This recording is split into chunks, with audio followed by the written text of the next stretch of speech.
Virdrasana 2, ou le guerrier, est une excellente posture de yoga en position debout pour apprendre à séparer les mouvements des hanches et des jambes de la mobilité pelvienne et lombaire. En position debout, haut et fort, à l'avant du tapis, faites un grand pas en arrière avec le pied droit à environ 1 mètre de distance de l'autre pied. Tournez la jambe gauche à 90 degrés de sorte que les orteils pointent vers le long côté du tapis et que le côté externe du pied soit parallèle à l'arrière du tapis. Si la distance est inconfortable ou douloureuse, rapprochez vos pieds les uns des autres. Avec la pratique, vous trouverez plus confortable de les séparer davantage. Tracez une ligne imaginaire pour que vos genoux soient toujours dans l'axe de vos pieds. Répartissez également votre poids sur toute la surface du pied droit. Contractez la cuisse droite, le muscle quadriceps à l'avant de la jambe tire la rotule vers le bassin. Maintenant, inclinez le genou avant gauche en exécutant une grande fente, le genou allant tout droit vers les orteils.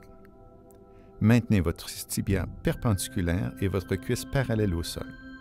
Veillez à ce que votre genou reste au-dessus de votre cheville sans le dépasser. Respectez vos limites. Vous progresserez à force de pratiquer. Imaginez que la partie interne de la cuisse tourne vers l'extérieur dans le sens inverse des aiguilles d'une montre en faisant pivoter le fémur de la cuisse gauche dans la hanche. En demeurant bien haut avec le corps, tournez le bassin, le torse et les épaules vers la droite, de sorte que votre tronc soit face au long côté du tapis. Allongez vos bras sur le côté de votre corps jusqu'à ce qu'ils soient parallèles au sol, de sorte que votre bras gauche s'étende au-dessus du pied gauche, le bras droit au-dessus du pied droit.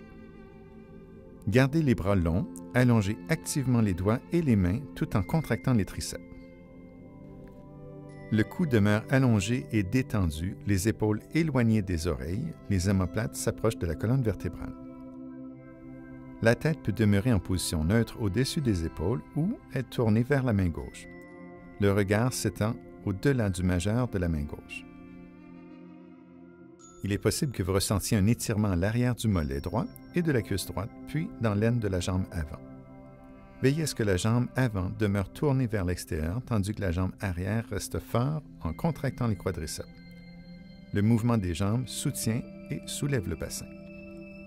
C'est ici que vous pouvez intensifier la posture en éloignant les jambes davantage et en maintenant la fente plus profondément vers l'avant de la jambe.